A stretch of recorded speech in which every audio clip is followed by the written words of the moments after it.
मैं शशि यादव, बिहार राज्य आशा कार्यकर्ता संघ गोप गुट एक्ट 2 की राज्य अध्यक्ष। बहनों, आज 12 तारीख हो गया। 17 तारीख को एक दिवसीय सत्याग्रह का कार्यक्रम लिया गया है राज्य कमेटी की बैठक से, जो 6 अप्रैल को आयोजित थी। आप तमाम लोगों ने तैयारी शुरू कर दी होगी। नीचे कई जिलों का मैं देख रही हूँ कि आवेदन जिला में भी दिया जा चुका है। पीएससी में भी लोग अपना आवेदन दे दें कि 17 तारीख को हम लोग बैठेंगे और फिर 1 से 10 मई ये दोनों कार्यक्रम का आवेदन एक साथ ही दे दिया जाए, क्योंकि अलग अलग आवेदन देने की जरूरत नहीं है। और देख रहे हैं कि दोनों कार्यक्रम का आवेदन दिया जा रहा है, तो अच्छी बात है। इसमें और गति लाई जाए। मैं खुद भी बिहार विधान परिषद के परिषद नहीं, बिहार विधान मंडल का जो कैंपस है, उस कैंपस में प्रथम मुख्यमंत्री श्री बाबू की प्रतिमा के नीचे मैं भी बैठूंगी। तो ये शायद ऐतिहासिक ही कदम होगा कि आज तक किसी ने स्कीम वर्कर का सवाल, आशा के सवाल को लेकर के कोई विधानसभा के अंदर इन प्रश्नों को लेकर के धरना पर बैठा हो। तो ये पहली बार ही, इतिहास में पहली बार इस तरह का आयोजन होगा। तो इसलिए पूरे बिहार में इसे एक बड़ी संख्या के साथ टोटल आशा और फैसिलिटेटर इस कार्यक्रम में आप उतरें, अपने अपने पीएससी पर बैठें। ये शांतिपूर्ण कार्यक्रम है। इस दिन कोई बहुत आपको हंगामा नहीं करना है। हाँ, उस दिन 17 तारीख को है, उस दिन आपका टीकाकरण है। टीकाकरण कार्यक्रम नहीं हो उस दिन। इस बात की गारंटी हो कि हम उस दिन टीकाकरण का कार्यक्रम न करेंगे और न करने देंगे, ये बात है। और इसके लिए क्योंकि हम भूखे पेट हैं, हम इतना काम किए हैं, पैसा नहीं मिल रहा है, ऊपर से ये जो दबाव दिया जा रहा है कि 15 वर्ष की बच्ची का वो कैंसर रोधी टीका लगवाने का, मात्र सुन रहे हैं जो मुझे पता चला कि वो 15 वर्ष का आयु ही होना चाहिए। तो ये पता नहीं अब क्या इसमें मेडिकल स्थिति है, मैं तो बहुत नहीं जानती हूँ। मगर ये जो मुझे पता चला कि समाज में इसका बहुत विरोध हो रहा है। लोग नहीं अपनी बेटियों को पीएससी पर भेज रहे हैं कि पता नहीं किस तरह का क्या टीका लग जाए, क्योंकि समाज में बात जरूर है कि बहुत अभी लोगों को ये जानकारी नहीं है। लोग इस बात को मेडिकली अभी बहुत लोग साउंड नहीं है, बहुत लोगों की समझदारी नहीं है, ये भी एक कारण है। और अकेले लोग बेटियों को भेजना नहीं चाहते, ये भी एक बात है। तो इस बात को मैं लिख करके भी दूंगी, और आप तमाम लोग इस बात को नीचे दबाव बनाइए कि मेडिकल टीम नीचे जाए गांव में, डॉक्टर भी रहे, एनएम भी रहे, वहां के पदाधिकारी भी साथ में रहें। एक पूरी टीम, जिस तरह से आभा कार्ड भरवाने के लिए और आयुष्मान कार्ड भरवाने के लिए टीम नीचे जाती थी, आप बुला देते थे, उसी तरीके से गांव गांव में ये टीम लगे। नहीं तो 2 गांव 3 गांव मिला करके ये टीम वहां पर लगे, और वहां पर लड़कियों को, उनके परिवारों को कन्विंस करने का काम ये मेडिकल टीम करे। ये भी काम करना होता है कि सिर्फ सारा का टोटल काम आप आशा पर नहीं छोड़ सकते हैं। क्योंकि ये बहुत ही सचमुच में कठिन काम है लड़कियों को पीएससी तक लेकर के आना। इसलिए आप मेडिकल टीम नीचे जाए, इस बात को भी मैं भी इस बात को लिखित रूप से दूंगी कि मेडिकल टीम जाए नीचे, गांव में जाए, लोगों के, उनके गार्जियन को कन्विंस करे, समझाए कि ये टीका क्यों जरूरी है। पहले अवेयरनेस जरूरी होता है, कन्विंस करना जरूरी होता है, तब जाकर के कोई आप अभियान चलाइए। क्योंकि इस तरह के कोरोना से लोग मतलब छके हुए हैं, कोरोना के मारे हुए हैं। कोरोना में जिन ये जैसे भी अफवाह फैला हो, जैसे भी बात निकली हो कि कोरोना के जिन लोगों ने टीका लगाया, हार्ट अटैक की घटनाएं बढ़ गई हैं। तो इससे भी लोग डरे हुए हैं कि हम कोई इस तरह का टीका अपनी बेटियों को नहीं लगवाएंगे, क्योंकि लड़कों को नहीं लगाया जा रहा है कैंसर रोधी टीका। तो अब ये कौन सा कैंसर रोधी टीका है? तो ये जाकर के मेडिकल टीम नीचे बात करे इस पर, इसके लिए जोर दिया जाए।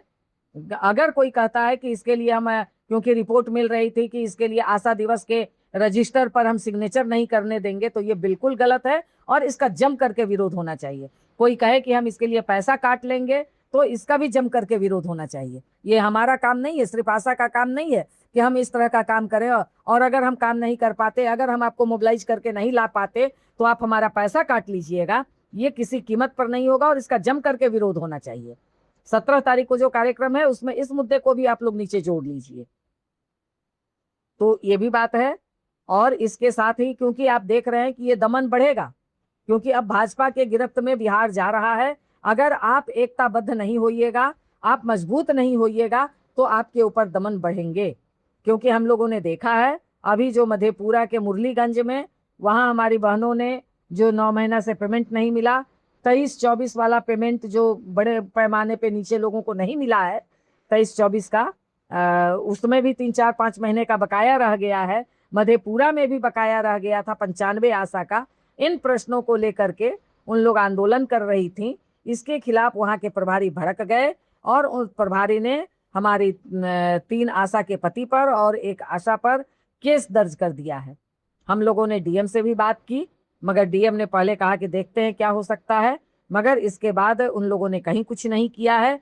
तो निश्चित तौर पर इस सवाल को लेकर के ठीक है, यदि हम केस लड़ेंगे तो अगर कहीं इस तरह की केस की धमकी मिलती है तो इधर से भी उल्टा केस करने के लिए तैयार रहिए। जिस तरह से पिछली हड़ताल में हम लोग तैयार थे, तब जाकर के कहीं केस नहीं हुआ।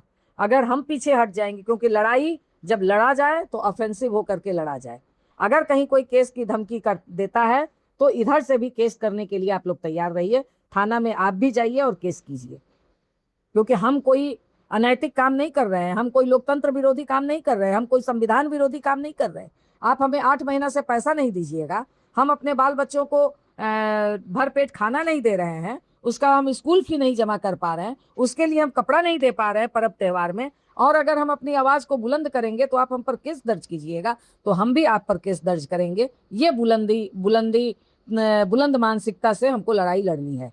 और मैं मधेपुरा की भी बहनों को कहूंगी, मुरलीगंज की बहनों को कहूंगी कि आपको कोई डरने और घबराने की जरूरत नहीं है।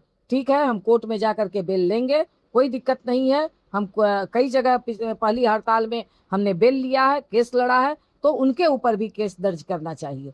उनके ऊपर भी कोर्ट में जाकर के केस दर्ज होगा और निश्चित तौर पर वो भी आए कोर्ट में। इसलिए ये ऑफेंसिव केस हमको लड़ना है, ऑफेंसिव लड़ाई लड़नी है।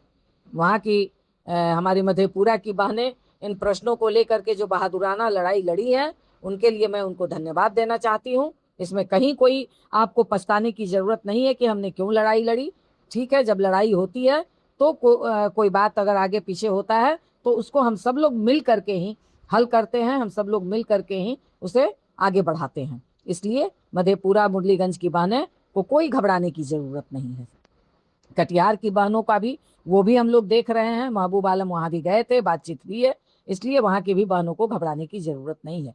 क्योंकि ये बात हो रहा है सदर में, अगर आप पेशेंट लेकर के हमारे पास आया है केस कि क्यों, तब हम लोग जाएंगे, छोड़ देंगे। अगर पीएससी से पेशेंट रेफर करता है तो हम लोग छोड़ देंगे, नहीं जाएंगे साथ में। सदर में जाए अपने पेशेंट अपना एम्बुलेंस के साथ अकेले, तो हम छोड़ेंगे भी नहीं, क्योंकि वो हमारा दायित्व है, हम उसके साथ रहते हैं, हम उसकी 9 महीना सेवा करते हैं। इसलिए सुरक्षित प्रसव हो जाए, ये हमारी भी जिम्मेवारी है। और इसके लिए अगर सदर में किसी तरह का ये बात होता है तो इसको लेकर के पूरे वहां के जिला की आशा, उस पीएससी की आशा को आगे आना होगा, खड़ा होना होगा, लड़ना होगा। हर चीज पे लड़ करके हम लोगों ने जीत हासिल की, हर चीज के लिए लड़ना पड़ेगा। दलाली ये करें, पीएससी से लेकर के सदर अस्पताल तक दलाल ये पोस्ट करके रखें, और हमारी आशा को जो बदनाम किया जा रहा है कि आशा दलाल हो गई हैं, आशा बाहर पेशेंट लेकर के जाती हैं। सारे प्रभारियों को क्यों अस्पताल खोल करके बैठे हुए हैं प्रभारी लोग? इस पर सरकार का कोई ध्यान नहीं है कि प्रभारियों को पहले उस पर कार्रवाई हो कि आप कैसे अपना प्राइवेट क्लिनिक, आप नौकरी में रहते हुए प्राइवेट क्लिनिक ना खोले, इसका कानून आप लेकर के आइए। आप वहां प्रभारी भी हैं, प्राइवेट क्लिनिक भी चला रहे हैं, तो इसका जिम्मेवार कौन है? आशा जिम्मेवार है कि वो प्रभारी जिम्मेवार है? इसलिए ये सारी मानसिकता के साथ, पूरी ये के साथ, बुलंदी के साथ हमको लड़ना है। कहीं कोई हिचक और आगे पीछे करने की जरूरत नहीं है। इसलिए इन्हीं बातों के साथ कि आप 17 तारीख की तैयारी पूरे मजबूती के साथ कीजिए। गर्मी है, बावजूद पानी रखिए, और एकदम से पानी में कमी नहीं होनी चाहिए। और आप तमाम लोग 17 तारीख के धरना को सफल बनाइए, और 1 से 10 मई कार्य बहिष्कार के भी कार्यक्रम को पूरी ताकत से सफल बनाइए। और इसके लिए एक एक आशा को, एक एक फैसिलिटेटर को, बहुत जगह बात सुन रहे हैं कि आशा भी टाल मटोल करती हैं आने में, और हमारी फैसिलिटेटर बहनें भी टाल मटोल करती हैं। 10 लोग चली जाएंगी, 20 लोग चली जाएंगी, हो गया ना कार्यक्रम? ये नहीं चलेगा। इसलिए टोटल लोग 17 तारीख को पीएससी पर उतरिए कि सरकार के कान में जाए और उनको दिखे कि नहीं टोटल आशा और फैसिलिटेटर एक साथ उतर गए हैं सड़कों पे। इन्हीं बातों के साथ मैसेज जरूर लंबा है, इस मैसेज को नीचे तक पहुंचाएंगे और इसी मैसेज के साथ 17 तारीख के बैनर का कार्यक्रम भी हम भेज रहे हैं। इसी बैनर को निकाल करके और बैनर को सामने रखिए, ये नहीं कि बैनर आप लोग पीछे रख देती है, बैनर ही पहचान होता है, इसलिए बैनर को सामने रखिए। बैनर का फोटो ठीक से आना चाहिए, इस बात का ध्यान दीजिएगा। जब फोटो बाहर जाता है तो वहां लोग चेहरे से नहीं पहचानते हैं, यूनियन की पहचान, संघ की पहचान बैनर से होती है। इसलिए बैनर को सामने जरूर रख करके, और पुराना बहुत जगह देखते हैं पुराना बैनर लोग निकाल लेंगे, पुराने कार्यक्रम का बैनर लगा देंगे, तो वो फोटो अगर कहीं जाएगा तो यही ना कहा जाएगा कि पुराना फोटो आप निकाल करके लगा दिए, आपके कार्यक्रम पर प्रश्न चिन्ह उठ जाएगा। इसलिए यदि अगर कहीं कोई बैनर नहीं बन पाता है तो पुराना बैनर लगा करके तो कार्यक्रम मत ही कीजिए, बिना बैनर का कर लीजिए, मगर पुराना बैनर लगा के कार्यक्रम मत कीजिए। इतनी समझदारी तो होनी चाहिए, इतने दिनों से आप आंदोलन और संघर्ष कर रहे हैं, इसलिए इस बैनर को जरूर निकालिए। कोई ज्यादा महंगा नहीं पड़ता है आजकल बैनर निकालने में, बैनर जरूर निकले और बैनर के साथ कार्यक्रम का आयोजन कीजिए। फिर दूसरा बैनर का हम भेजेंगे 1 से 10 मई का, इन्हीं बातों के साथ। इनकलाब जिंदाबाद। धन्यवाद।